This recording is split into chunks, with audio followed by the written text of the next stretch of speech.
झाड़ू जमीन की सफाई करता है, लेकिन आम आदमी पार्टी पंजाब का आसमान साफ करने निकली है, क्योंकि आसमान पर बादलों का डेरा है। दिल्ली के मुख्यमंत्री अरविंद केजरीवाल मेरे साथ हैं। अरविंद जी, आम आदमी पार्टी का एजेंडा था भ्रष्टाचार, लेकिन भ्रष्टाचार का एजेंडा तो अब नरेंद्र मोदी ने हाईजैक कर लिया। कैसे? काले धन को लेकर डिमोनेटाइजेशन में जितना धन पकड़ना है, जितना काला लोगों ने पैसा जमा कर रखा है, जो भ्रष्टाचार का पैसा जमा है, वो सब तो अब नरेंद्र मोदी बोल रहे हैं। तो आम आदमी पार्टी के पास क्या रह गया उनके एजेंडा में? तो जैसे 55 दिन हो गए अब नोटबंदी के, इसमें आपके हिसाब से कितना भ्रष्टाचार कम हुआ? मेरे हिसाब से मुझे लगता है कि कम से कम भ्रष्टाचारियों को ये खतरा हो गया कि वो किसी भी पल पकड़े जा सकते हैं। पिछले 1.5 महीने में, सवा महीने में, जब से नोटबंदी शुरू हुई है, आप भी जानते हैं देश के बड़े बड़े भ्रष्टाचारियों के नाम लेने की जरूरत है, कितने पकड़े गए? लेकिन आपको नहीं लगता कि ये स्टेटमेंट देके आप काले धन की सपोर्ट में आ गए हैं? आप उन लोगों की सपोर्ट में आ गए हैं जिन्होंने घरों में पैसा रखा हुआ है, तिजोरियों में पैसा रखा हुआ है। वो पकड़े गए?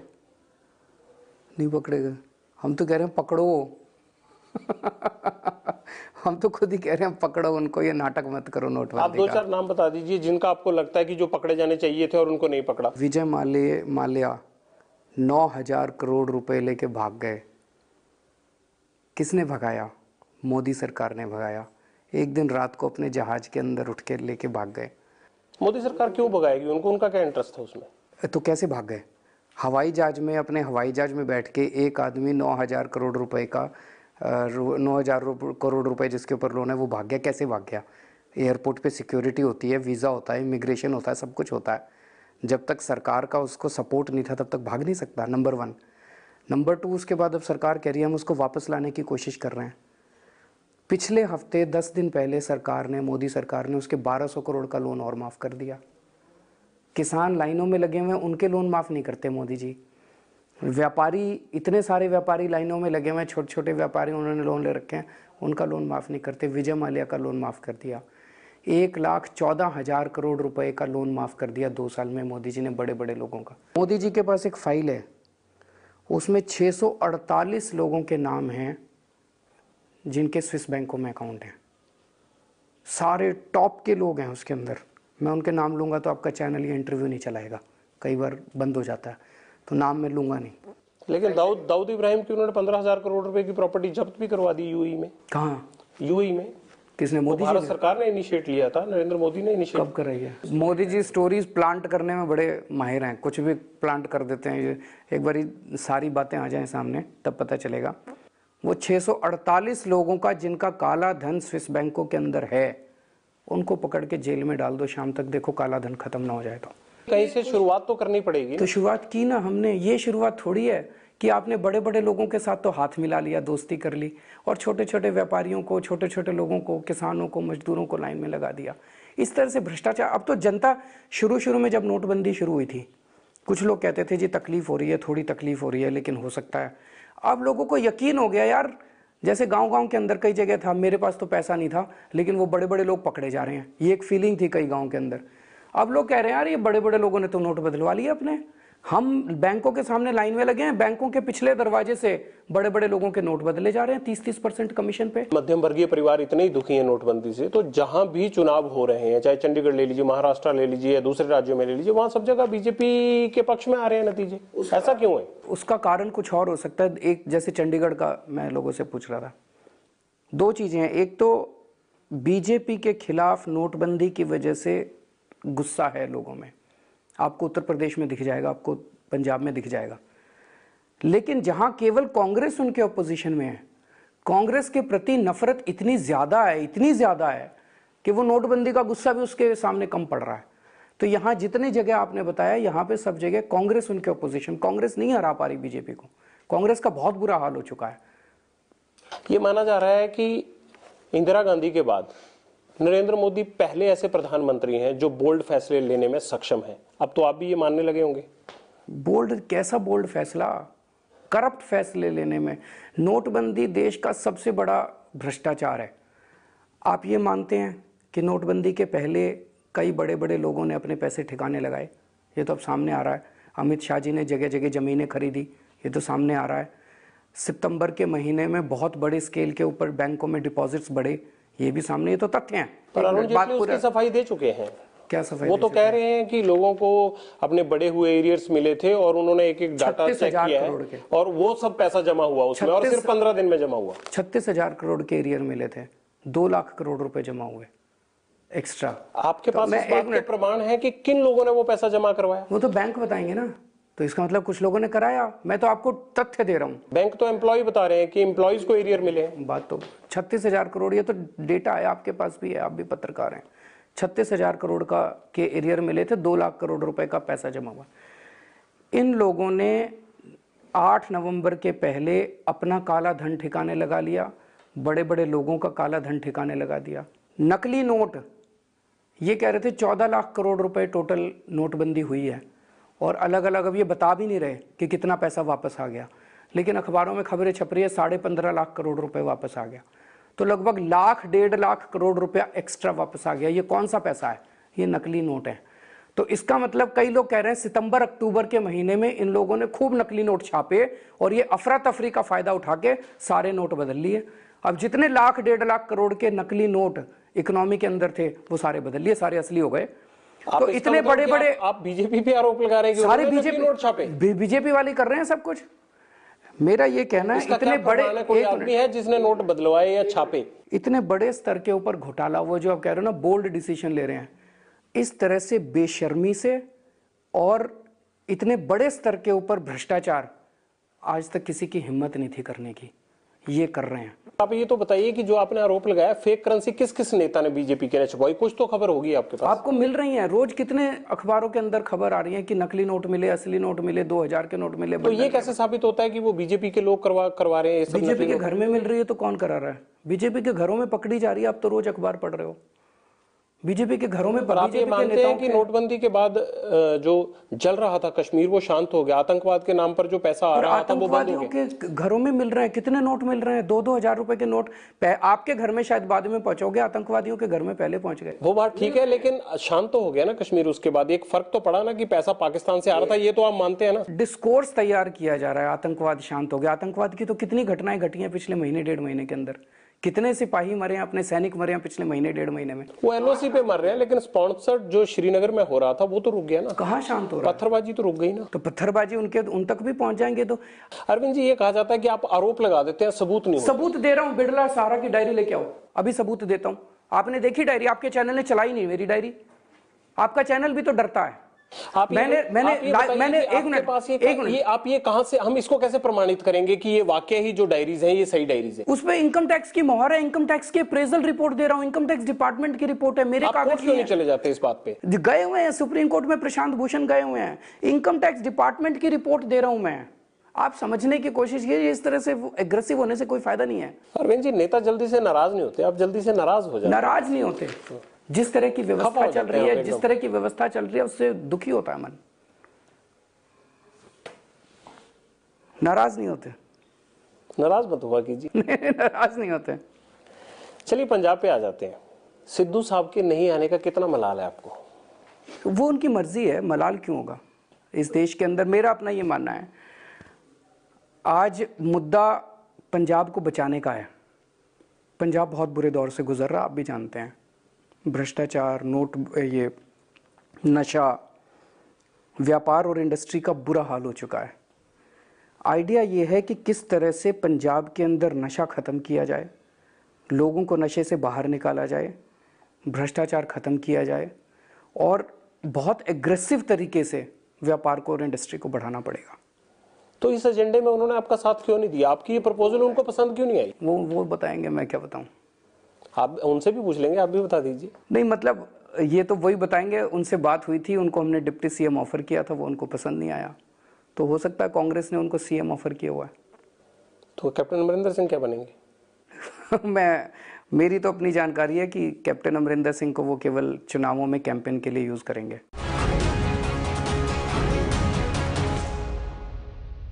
अगर मान लीजिए कि कांग्रेस को लगता है कि सिद्धू जो है सीएम के कैंडिडेट हो सकते हैं आपके मुताबिक, और वो अमरिंदर सिंह को इग्नोर कर सकते हैं, तो आपको क्यों नहीं लगा कि वो आपकी पार्टी में सीएम का चेहरा हो सकते हैं? हमारे लिए, हम सीएम के लिए ये सारी लड़ाई नहीं लड़ रहे कि किसको सीएम बनाना है, किसको सीएम नहीं बनाना। अगर कोई व्यक्ति सीएम बनने के लिए पार्टी के अंदर आ रहा है तो वो बात ठीक नहीं है, ये हमें ठीक नहीं लगती। उन्होंने नहीं कहा कभी, उन्होंने नहीं कहा, मैं यहाँ पे गलत नहीं हुई कि मुझे सीएम बना दो, उन्होंने नहीं कहा। हमने डिप्टी सीएम ऑफर किया, उन्होंने स्वीकार नहीं किया, बस इतना हुआ। मैं फिर से ये कह रहा हूँ, मैं पंजाब के सारे लोगों से अपील करना चाहता हूँ कि ये लड़ाई एक तरह से धर्म युद्ध है, पंजाब को बचाने की लड़ाई है।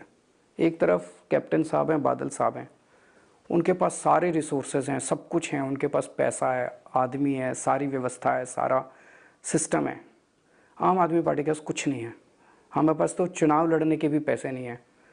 ये चुनाव आपने लड़ना है, पंजाब के लोगों ने लड़ना है। और ख़ास तौर से व्यापारियों और उद्योगपतियों को मैं कहना चाहता हूँ कि हमारी गारंटी है, आम आदमी पार्टी की सरकार बनने के बाद कोई इंस्पेक्टर आपकी दहलीज के ऊपर पैर नहीं रखेगा। ये जो रेड राज है, गुंडा टैक्स है, इसको बंद किया जाएगा। ईमानदारी से आपको व्यापार करने के लिए, इंडस्ट्री चलाने के लिए मौका दिया जाएगा। कहते हैं कि सिद्धू साहब को इसलिए भी थोड़ा सा शक था कि अगर मान लीजिए कि आम आदमी पार्टी की सरकार आ भी गई तो उन्हें लगता था कि उसको केंद्र चलने नहीं देगा, इसलिए भी उन्होंने दाव नहीं खेला। तो उनको लगता है कि कांग्रेस की सरकार को केंद्र चलने देगा, ऐसा ही माना जा रहा है। ये तो सिद्धू साहब का आंकलन तो वही होगा। इसका मतलब बीजेपी और कांग्रेस में सेटिंग है। ये तो आप बताइए, आप चुनाव में हैं, आप बताइए। अगर सिद्धू साहब आपके साथ नहीं आते हैं तो ये तो दर्शक सुन रहे हैं, आप जो कह रहे हो कि बीजेपी और कांग्रेस में सेटिंग है। जाहिर सी बात है, अकाली दल क्यों चाहेगा? आप तो वायदे करते हैं और आप रैलियों में बोलते हैं कि हम इनके इतने मिनिस्टरों को अंदर दे देंगे, तो जाहिर सी बात है अकाली दल भी चाहता होगा ना कि अगर हम ना आए तो कांग्रेस आ जाए। ये सही बात बोल रहे हैं आप, यही फर्क। नहीं, मैं तो सही बोल रहा हूँ, आप क्या बोल रहे हैं? आप सही बोल रहे हैं। दोनों में सेटिंग है, सारे देख रहे हैं कि दोनों में फ्रेंडली मैच जो है। तो फ्रेंडली मैच में आप अपने बैट्समैन कब उतार रहे हैं, ताकि मतलब कैसे उतारेंगे? आपकी साइड होता कि आप क्या कर रहे हैं इसको? ये तो देख रहे हैं, कह रहे हैं, ये बात ठीक है। इस बार पंजाब के लोग नशे के खिलाफ वोट कर रहे हैं और पंजाब के लोग ये देख रहे हैं कि किस तरह से जो नशा बेचने वाले लोग हैं उनके आदमी अकाली दल में भी हैं, उनके आदमी कांग्रेस में भी हैं। अभी अभी कांग्रेस ने फिल्लौर साहब को टिकट दी, वो लिया है पार्टी में। फिल्लौर वही है मंत्री अकाली दल के जिनको नशे की वजह से इस्तीफ़ा देना पड़ा था।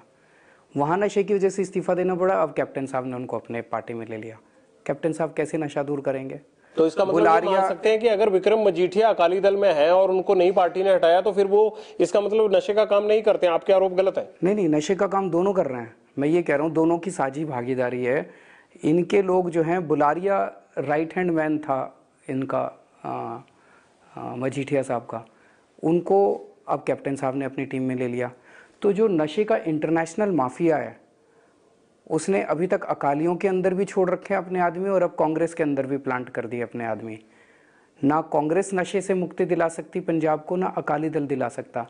केवल आम आदमी पार्टी है जिसके अंदर हिम्मत है, ताकत है, ईमानदारी है नशे से मुक्ति दिलाने की, भ्रष्टाचार से मुक्ति दिलाने की। ये आरोप है, सबूत क्या है? सबूत फिल्लौर और बल्लारिया दोनों के नाम बता रहा हूँ ना। लेकिन अगर मान लीजिए कि एजेंसियों के जो रिकॉर्ड आप पेश करते हैं अगर वो सही है तो एजेंसियों को उनको गिरफ्तार करना चाहिए था और या कोर्ट को उसका कॉग्निजेंस लेना चाहिए था। सब कुछ तो कोर्ट में है। एजेंसियों को काम कहाँ करने देते हैं? लेकिन उन अफसरों ने काम क्यों नहीं किया?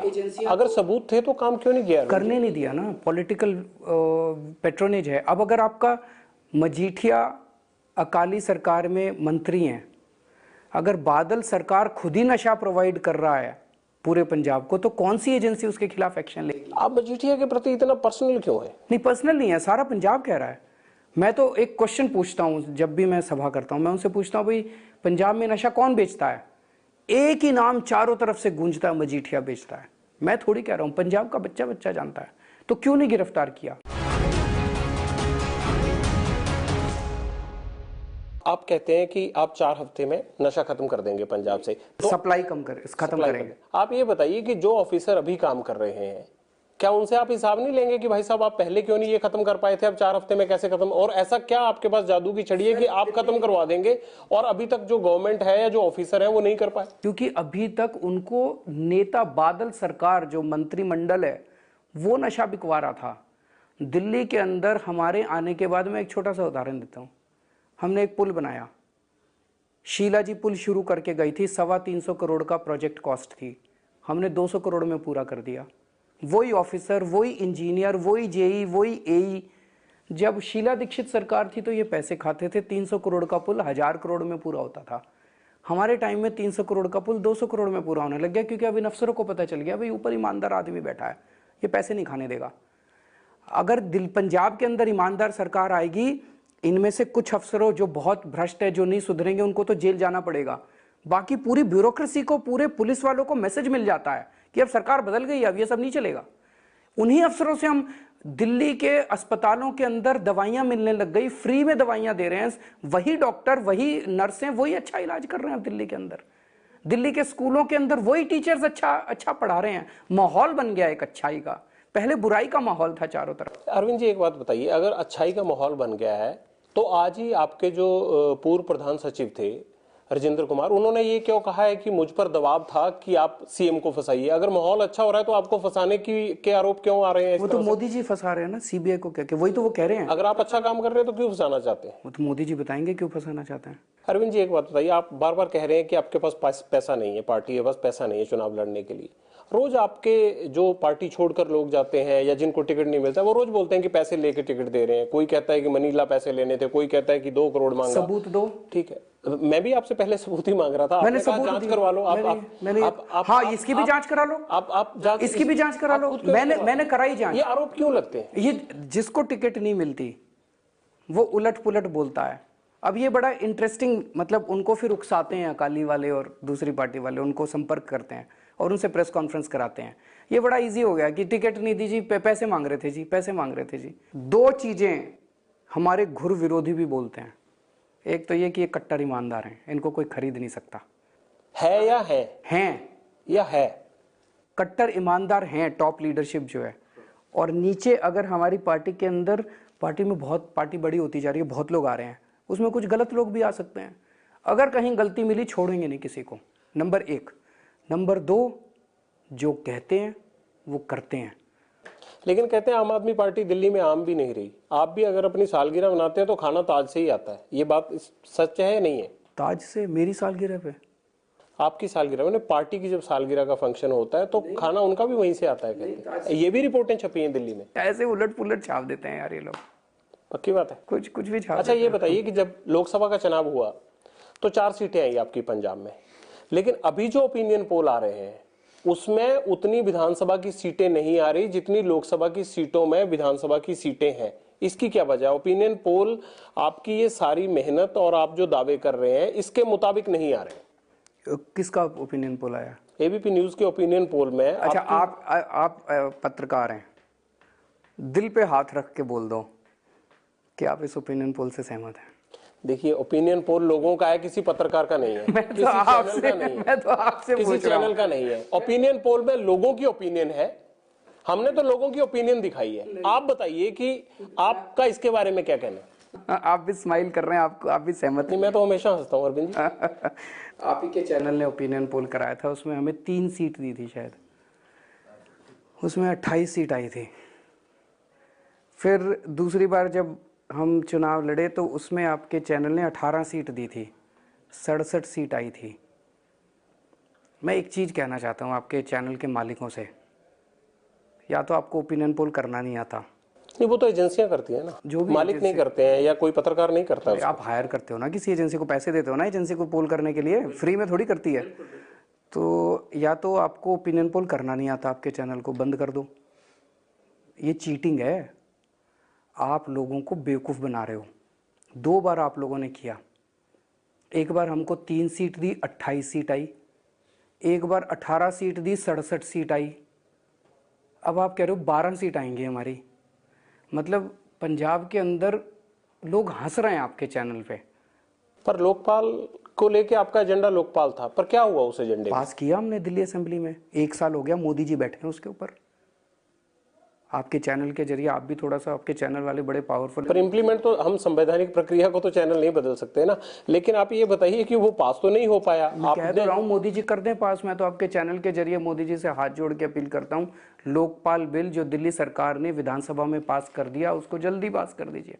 आप ही कह रहे थे भ्रष्टाचार की लड़ाई लड़ रहे हैं मोदी जी, तो दिल्ली में लोकपाल बिल पास कर दें, हमने पास करके भेजा हुआ है केंद्र की अप्रूवल के लिए, कर ही नहीं रहे वो। अरविंद जी, अगर एक बात बताइए कि आपका स्पष्ट बहुमत नहीं आता है अगर पंजाब में, आ रहा है, अगर नहीं आता है, आ रहा है बहुत अच्छी बात है, अगर नहीं आता है तो आप विपक्ष में बैठेंगे या किसी का साथ पकड़ेंगे या किसी का साथ देंगे? मैं थ्योरेटिकल क्वेश्चन है ये। दिल्ली में ऐसा हुआ था? नहीं, दिल्ली में अभी पंजाब के अंदर 100 सीट आ रही हैं, आज लिखवा लीजिए मेरे। आप एक आदमी पसंदीदा चॉइस है 20% पे जाकर, कैप्टन साहब ओपिनियन पोल में, लेकिन आपकी कोई चॉइस ही नहीं है अभी तक, आपने कोई सीएम का कैंडिडेट ही डिक्लेयर नहीं किया। आखिर आम आदमी पार्टी को क्या ऐसा डर लगता है कि उनको लगता है सीएम डिक्लेयर करना जरूरी नहीं है? ये जरूरी है या मजबूरी है? नहीं, जब टाइम आएगा हम डिक्लेयर कर देंगे, जनता से पूछेंगे, जनता के बीच में जाके करेंगे। अरविंद जी, बहुत बहुत शुक्रिया, आपने बड़ी बेबाकी से हमारे साथ बातचीत की, बहुत बहुत शुक्रिया। Thank you.